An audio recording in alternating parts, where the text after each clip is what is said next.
Hi, Dennis Snower. Ladies and gentlemen, good friends. I was really looking forward speaking to you personally, discussing important issues of international economy and solidarity. But these are hard times indeed.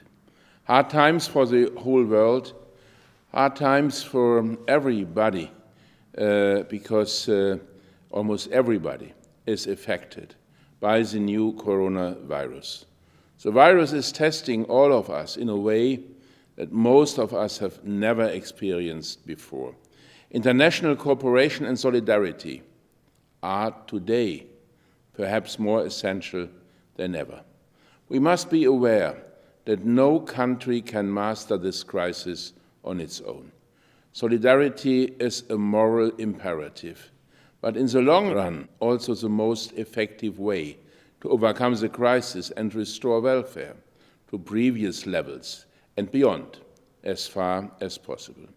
We must preserve the level of international cooperation which we have achieved over the last 70 years, and we have to develop it even further.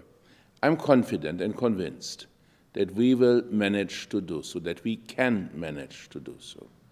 Within the European Union, there's actually more cooperation, much more cooperation, mutual support and solidarity than is sometimes perceived. There is, for example, the treatment of patients in hospitals of EU partners. There is the sharing of medical equipment. There's practical help with getting people back home irrespective of their nationality. And there is, of course, EU cooperation on mitigating the economic damage. The ECB has acted quickly and massively to stabilize bond markets. The European Stability Mechanism can provide up to 410 billion euros, if needed, of course. Additional structural funds will be available to kickstart the economy again.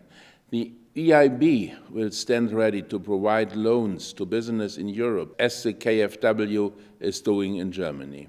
And finally, the EU Commission has proposed a new risk-sharing instrument, which provides funding for measures to fight unemployment on a European scale, just as we are doing in Germany, following the principles of our social market economy.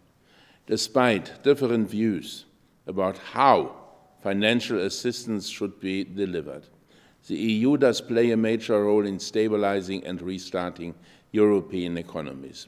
These actions are helping to restore our hope and confidence in this enormously difficult situation. There is also a silver lining, or there is perhaps a silver lining on the epidemiological front. Flattening the curve seems to be working, might be working. This is a moment in time when Western society should also pay attention to developing countries. If the most advanced healthcare systems are stretched to the limit and beyond, the situation in poorer countries will be far worse. When livelihoods in Europe are destroyed, people can rely on existing and often generous safety nets. In many other countries, there is no such a thing.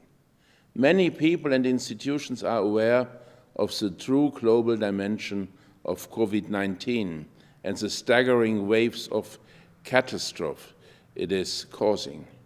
Our international organizations are at the forefront.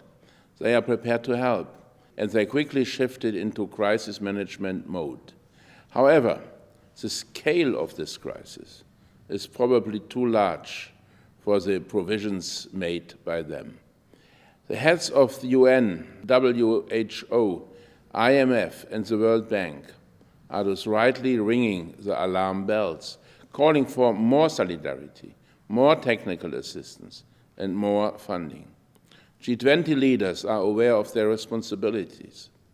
They have agreed to do whatever it takes to protect lives and to safeguard jobs and incomes.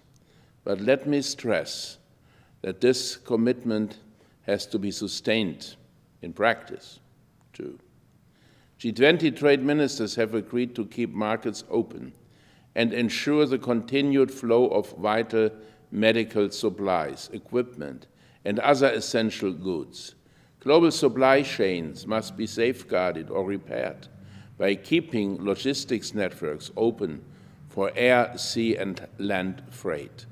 I agree that we have to think about how to restart our European economies, but we also must not forget the other regions suffering from the pandemic: Africa, South and Southeast Asia, Latin America.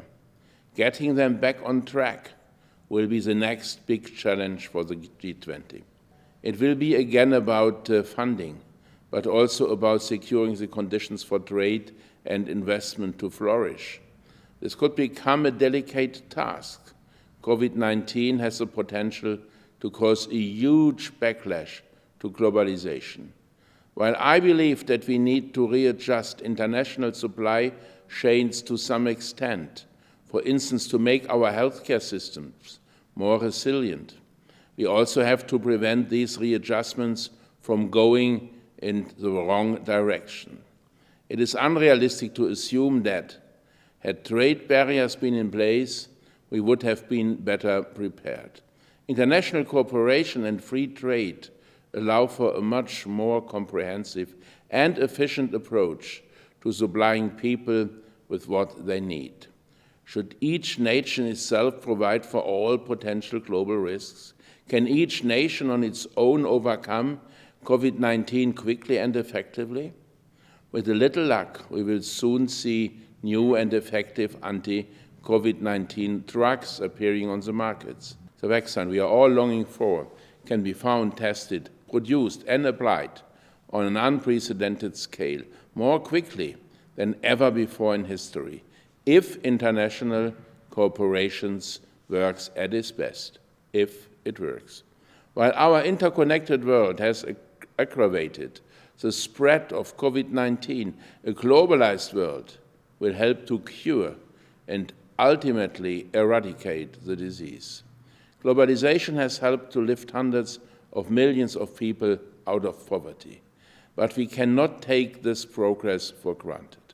We must protect our rule-based trading system from backlashes due to the coronavirus.